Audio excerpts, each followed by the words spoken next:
Right, so this afternoon I'm going to largely pick up where I left off this morning, and I started talking a little bit about TLS 1.3, and now what I'm going to talk about is an automated symbolic analysis of TLS 1.3. And this was joint work with Kaz Kramers, Marco Horvat, and Sam Scott.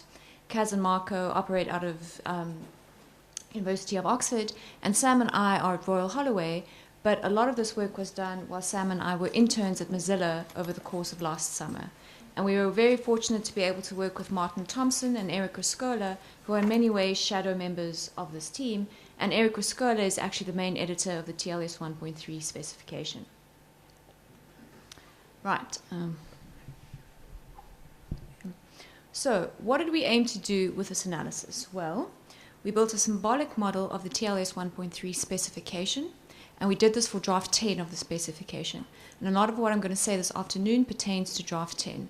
There are, of course, later drafts of TLS 1.3, but I'll talk a little bit about those at the end of my talk. We wanted to verify the core properties of TLS 1.3 as an authenticated key exchange protocol. So this means that we wanted to look at the secrecy of session keys and the authentication guarantees that it could provide. Once we did this, we extended our model to include the delayed client authentication mechanism.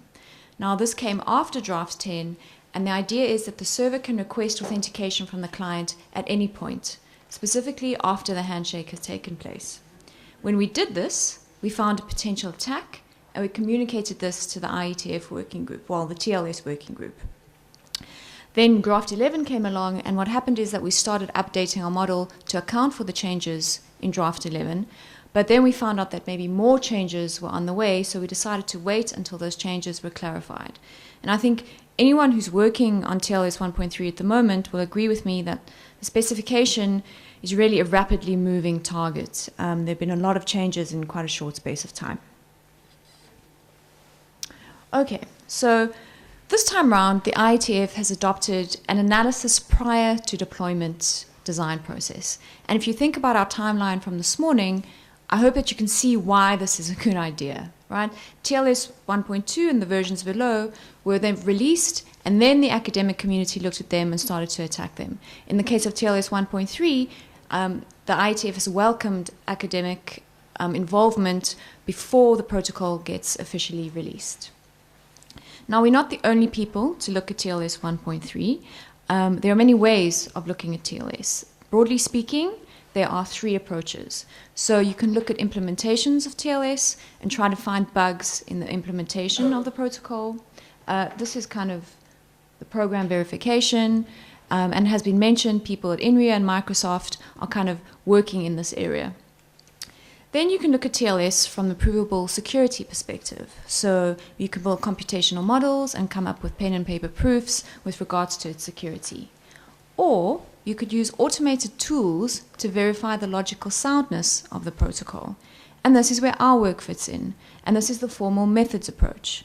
Now, I will state right now that I'm not a formal methods expert. How a lot of these tools work under the hood is still largely black magic to me. But because we had Kaz and Marco and the team, Sam and I got up to speed with how the tool we used, Tamarin, worked pretty quickly. Right, so like I said, we are not the first people to look at the TLS 1.3 specification. But there have been many changes, and they've been developing rapidly. So we see some analyses of draft 5, and then we also see the work of OPTLS, and then see an analysis of that. But it's not from draft 7, well, it is from draft 7 onwards that we really start to see a radical shift in the design of TLS 1.3 away from 1.2. And what's really important about our work is it was the first to consider the interaction of the new components of TLS 1.3. And we did this for a fairly stable version of the draft. Okay, so what's new in TLS 1.3? This is our high-level picture from before. Basically, TLS 1.3 wants to achieve the same services. It wants to establish a secure channel between communicating entities, but there are new design goals. And these include encrypting as much of the handshake as possible. And why would we want to do that? Well, we'd want to limit the amount of observable data to an active adversary. And what this also means now is that there are effectively more keys floating around in the TLS handshake. All right, there was a reevaluation of the handshake contents. So static Diffie-Hellman and RSA have been removed in favor of ephemeral Diffie-Hellman. So this is to provide perfect forward secrecy. Also, the way that parameter mismatches have been handled, or that how they're handled in TLS 1.3 is different to how they're handled in TLS 1.2. There's also been reduction latency. So in TLS 1.2, we needed 2 round trips before we could start exchanging application data. In TLS 1.3, we now only need 1 round trip to do this. And of course, there's this early data functionality, which we call 0 RTT. And this is when the client can send application data on its first flight. There's also been an update to the record protection mechanisms. So all the MAC that encrypt schemes have now been placed by authenticated encryption schemes. Also, session, yes? So can you comment on what you mean by encrypt as much as possible? You'll see more of that when I get to the handshakes. So just more of the handshake is now effectively encrypted than it was before. I mean, you can something, everything. Like You'll see what's encrypted when we look at the handshakes. Okay. As I was saying, session resumption now happens differently. There used to be kind of a session resumption handshake, and now it happens via the use of a pre-shared key. And there's this delayed client authentication mechanism. Like I said, not officially part of Draft 10, but we knew that it was coming, so we kind of called it Draft 10 Plus, and we try to account for it in our analysis. Okay, the OPTLS connection, or some people say OPTLS. This was a protocol designed by Hugo Krajcik and Ho-Tek Wee, and it was designed to serve as the basis for the TLS 1.3 handshake. And it stands for Optimized and/or 1.3. It was designed to kind of work with the new requirements for TLS 1.3. So this means incorporating perfect forward secrecy and allowing for this 0 RTT functionality, allowing the client to send data on its first flight. Now, it was designed to be flexible and really simple. And I was in a talk by one of the OPTLS designers, or the OPTLS designers, and they said they just wanted to use textbook crypto. They didn't want to use anything that was non-standard. I'm not going to talk about OPTLS in too much detail, but this is the basic flow. So a client will send a nonce and some parameters, and this is its key share, right? The server will respond with a nonce, its parameters, its key share, its certificate, and a MAC of all of these things in brackets over here. That's the server finished. So now what you need to take note of is that there's also a cached semi-static server key on the client side, and the server finished key is derived from G to the X, and the application traffic key, so this is protect application traffic, is derived from G to the XY and G to the XS. So this is how we get ephemerality, this is how we get perfect forward secrecy. Okay, the designers also knew that TLS 1.3 needed to account for various modes, and it needed a pre-shared key mode. So in their description, in their paper, they actually list several modes. And here they are. So this is the 1 round-trip semi-static. So this is when you're using the cached key. This is the non-static. So this is completely ephemeral. There's the PSK mode. And because pre-shared keys don't really give you forward secrecy, they also included a PSK DHE mode, which gives you that forward secrecy. Right. And this is the key derivation of OPTLS, and it makes use of a primitive designed by Hugo Krajcik, this HKDF function over there. All right, so there are various keys. So there's the handshake traffic key, there's a server finished key, an early data key, and an application traffic key. All right, so one thing to appreciate is that there are now more keys floating about in TLS 1.3. So TLS 1.3, from draft 7 onwards, it started to adopt variants of these protocol modes proposed by the designers of OPTLS. Now, I've got ladder diagrams of these protocols, of the handshakes at least. I'm not going to run through them in detail, but I am going to point out a few things. So this is the initial handshake. It's an ephemeral Diffie-Hellman handshake. And what's different now is that these retry requests are new. Okay, this is how the server will deal with parameter mismatches. Also, what's indicated by these curly braces is there's a lot more encryption going on, whereas in TLS 1.2, the handshake just wasn't being encrypted, and now it is. Okay, yes? What are you trying to achieve with encrypting the handshake? It's for privacy concerns, and also, like I said earlier, to prevent an adversary from knowing kind of, or observing as much data as possible. So if we go back, I'm just trying to think of an example. So you kind of might want to hide some details like your IP address or things like that. Or not that you might be able to hide the IP address, but you might want to hide some details in the handshake that for privacy concerns. Or clients or certificates. Yes, so certificates are encrypted. Isn't it also just like defensive design? Yes, so that's what I said earlier, so that the adversary just doesn't get to see as much stuff, basically. That defense by authentication or stuff like that stuff. Is it stuff to sorry? Improve security as well, and you add defensive measures just in case. Yeah. Yes. What's in the brackets? Is it encryption or authenticated encryption? It is authenticated encryption. So why do you have the finished message? So the finished message is to provide a consistent view of the handshake on both sides, right? So you're only going to get authentication for individual messages over here, right? But you want a consistent view of the handshake on both sides. Okay, so that's the purpose of a finished message. Okay, the zero RTT handshake. So this is now what I want you to take note of over here is that we can send application data here in the first flight. But this needs to be done by making use of the server's cached key. Right. Okay, this is a PSK resumption handshake.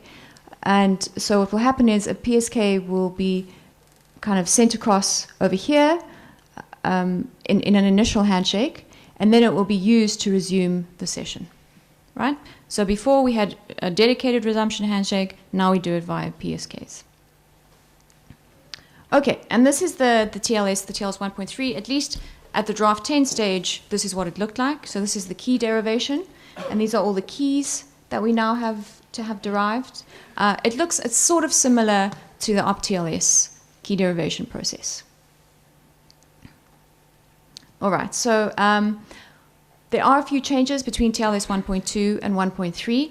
This is a small table that captures some of the main differences. Of course, there are far more detailed differences, which I haven't captured here. So in TLS 1.2 and below, we have static Diffie-Hellman. That should be static Diffie-Hellman. We have an RSA, and that's now replaced by ephemeral Diffie-Hellman. And again, we have this improved handshake latency. So we now, in TLS 1.2, there was a 2 round-trip time before application data could be exchanged. And now there's a 1 round-trip time before that can happen in 1.3. Like I've said, the dedicated resumption handshake has been removed and it's been replaced with a resumption via PSK. The dedicated renegotiation handshake has been removed. And in 1.2, we had no early data functionality, right? But now we do in 1.3 to help improve efficiency. So what I want you to take note of is that there are a different set of handshakes in TLS 1.3, right? So, and here they are. I've kind of encapsulated them on one slide. And what we wanted to do with our analysis was to look at the full interaction of these handshakes, of these new components of TLS 1.3. So that was our aim. Okay, so I spoke about the approaches of looking at TLS 1.3. I'm not sure that any one approach can capture all attacks. But what you can do with symbolic analysis is look at the logical flow of a protocol and maybe try and look for a type of or a class of attacks that you could possibly rule out. So in our case, that is the class of attacks that exploit the interaction of the different handshake modes. We can't look at attacks that come up because of weaknesses in the underlying primitive, right? Because we assume black box cryptography, so we assume the crypto is good.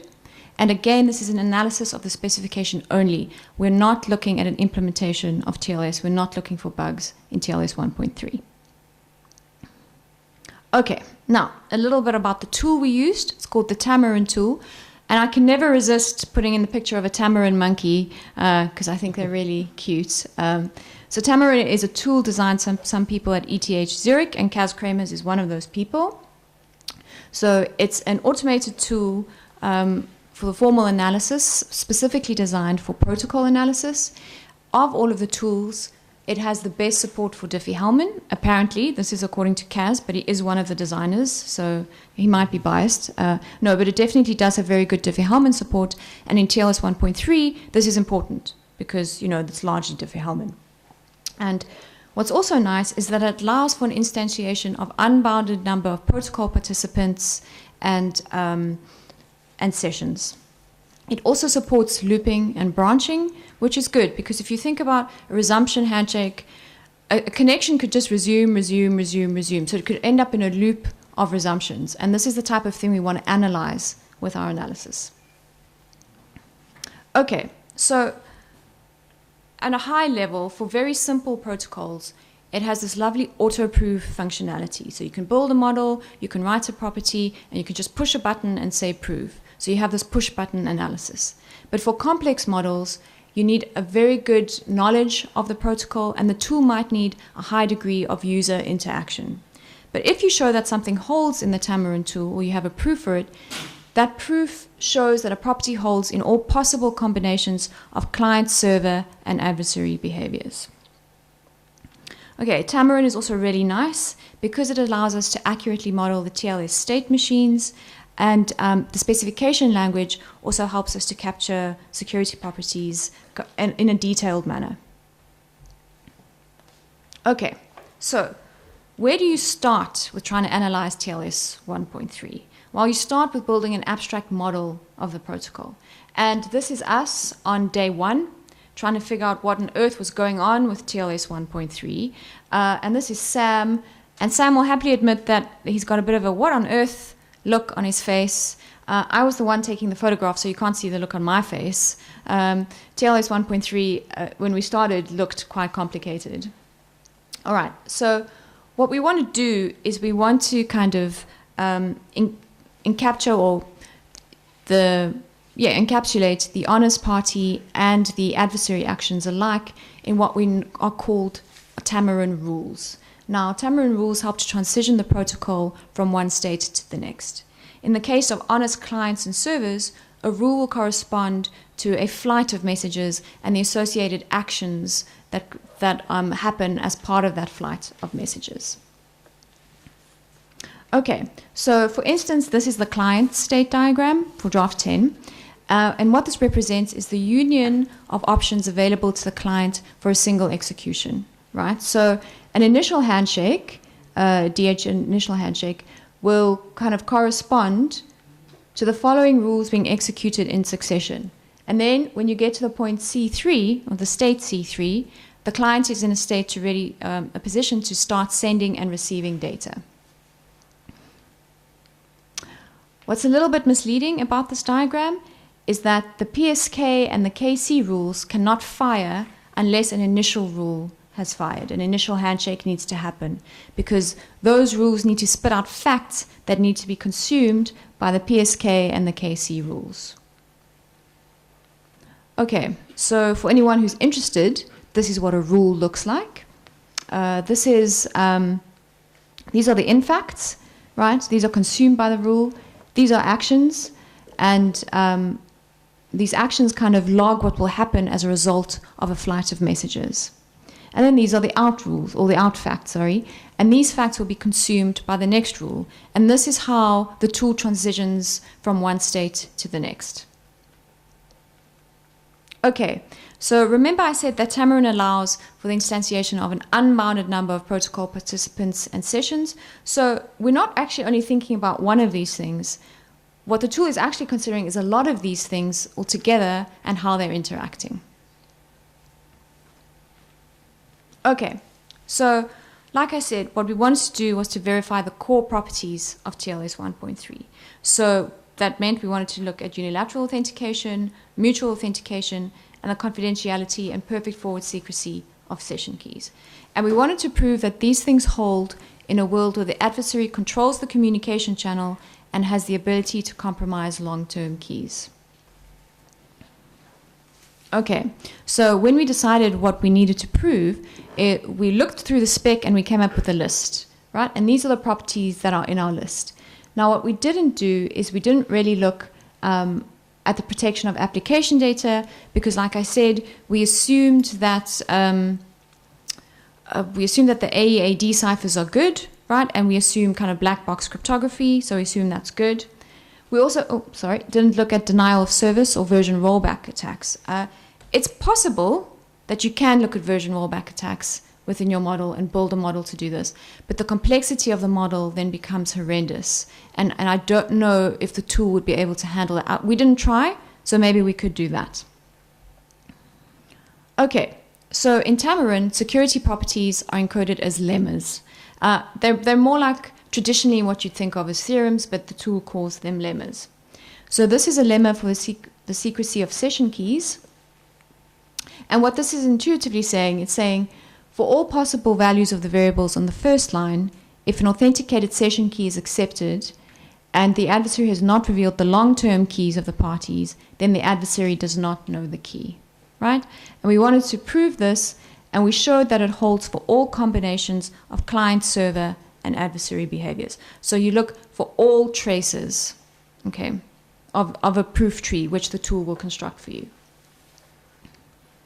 Okay, I included this slide to kind of give you an idea of how Tamarin goes about proving things. So it will log an action. So if you look at our lemma over here, so there's a session key over there. So it looks for that action. And then it tries to determine, well, where are all the possible places where this action could have come from? And it keeps going through at each stage to try and determine the original destination, right? So how are all the possible paths, what are all the possible paths leading to this action?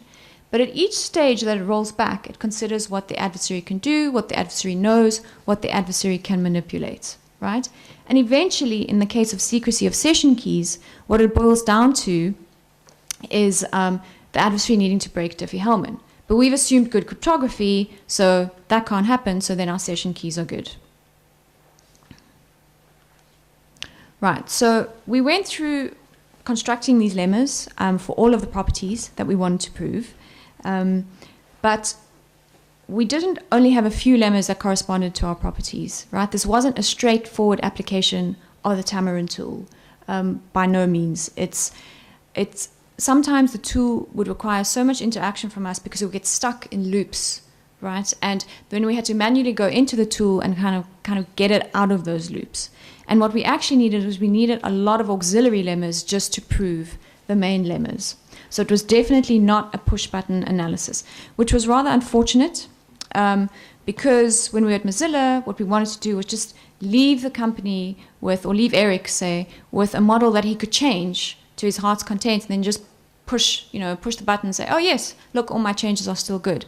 But unfortunately, we had to abandon that dream because there are certain cases where you really need to know what's happening in the tool and you really need to know what's happening in the protocol. So to give you an idea of the complexity of proving one of our main properties, so there, to prove the secrecy of session keys, we needed all of these lemmas to help us prove that. And these are lemmas that you need to think about, lemmas that you need to construct, and lemmas that you need to prove in the tool. And some of these lemmas will help shortcut the proof. So if there are parts of the proof that are similar on all of the branches, the trees, you can write a lemma to help you do that. Some of these are invariants, which should hold regardless of where you are in the tree. But I hope you get a sense of the fact that we couldn't just build a model, write the lemma, and push auto-proof. That wasn't what we did at all. Okay, so for revision 10, what we showed that revision 10 kind of verifies the main properties as an authenticated key exchange protocol. So we showed the secrecy of session keys, and we showed that the authentication guarantees happen. But we didn't stop then. What we went on to consider this delayed client authentication mechanism. So that's over there. So this is like a loop tacked on to the end. And when you tack loops on in our model, it actually makes the analysis far more complicated because there are far more things for the tool to consider. But anyway, so we tacked on this loop and we found a potential attack. And this is where a tool like this is so useful. It helped us find this attack, and this is how the attack works. So imagine that we can induce Alice to connect to the evil Charlie, right? And they start an initial handshake and they establish a PSK. Okay, and let's call that PSK1. Then Charlie connects to Bob and they run an initial handshake and establish a PSK. And now they share a PSK called PSK2. So notice that the PSKs are not the same, but what the adversary can do is manipulate kind of values that he does want to make the same. So he can change the PSK ID to be the same if he wanted. Well, he does do that in this case. Okay, then Alice resumes her session. And as part of her session resumption, she sends a client nonce to Charlie, right? That's okay. Charlie can start a resumption handshake with Bob and just replay the nonce over that connection. Now what you notice here is that this nonce becomes part of the session hash. And the session hash is a hash of all the messages up to a certain point in the handshake. The server will respond, Bob responds with a server nonce, right? Charlie then replays the server nonce, and the server nonce then becomes part of the handshake, the session hash as well. All right, so once this resumption handshake is finished, Alice and Charlie now share keys that are derived from PSK1. This resumption handshake finishes, and Charlie and Bob now share keys that are derived from PSK2, right? And they're going to use these in any subsequent communication. Okay, so now we get to the point where Bob requests authentication from Charlie. And remember, this is delayed authentication, so he can request authentication at any point, right, after the handshake has happened. This is not a problem for Charlie, because Charlie can just re-encrypt that for Alice, and he can send this request to Alice. Now, for Alice to comply with this request, what she does is she sends a signature over the session hash, her certificate, and other values that are very easy for Charlie to know. All right? And now all that Charlie has to do is re-encrypt that signature and send it to Bob, and it will serve as a valid signature for Alice. So, or a valid signature, so Bob will accept that signature.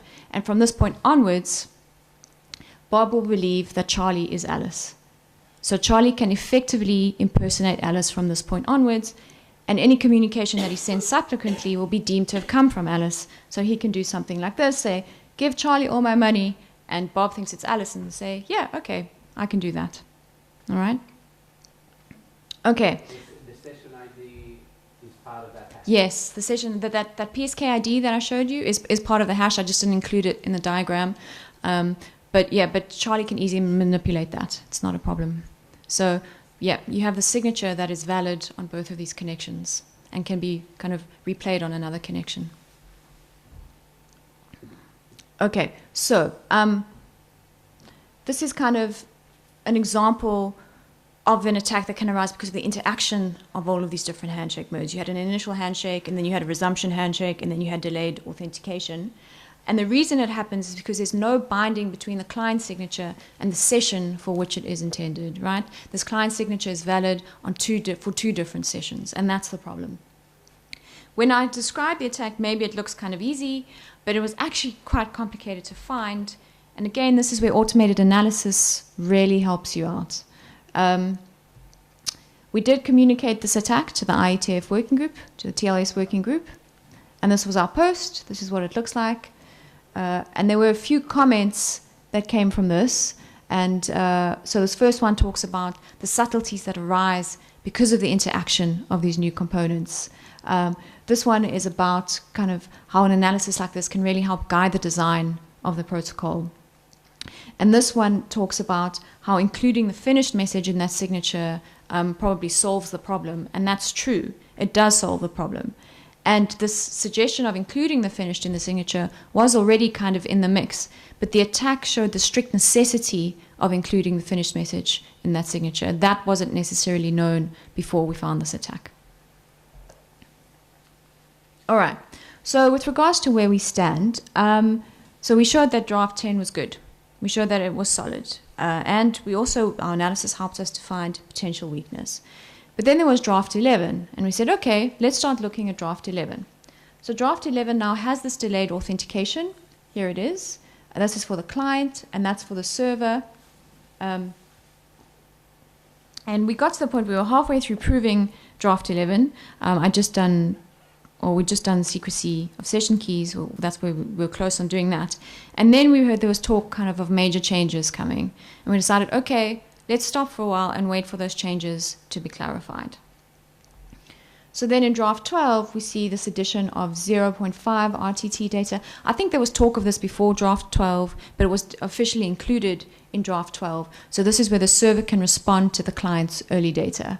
But there are other things coming, and there's been a lot of talk on the mailing list and at IETF meetings about removing the 0 RTT functionality as it currently stands, right, in this Diffie-Hellman handshake, and making it part of a PSK handshake. And there's also been talk of changing the key schedule. So all of these changes means that our model starts to kind of diverge from the specification. So it means we're kind of somewhere like this, where we've shown that draft 10 is good for what we wanted to prove and what we could prove in our model. We found a potential attack on 10 plus. We know that the fix for draft 11 fixes that attack, but we don't know about the rest of it because we haven't proved any of it yet.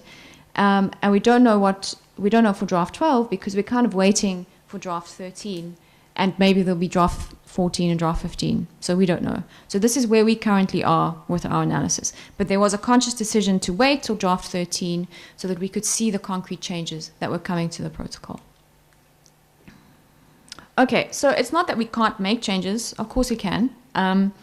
But additions can kind of complicate the analysis. So for instance, if you think about our state diagrams, adding more loops makes our analysis harder, and it requires more man hours because we need to maybe go into the tool and help it break out of those loops, and we've got to know where that's happening.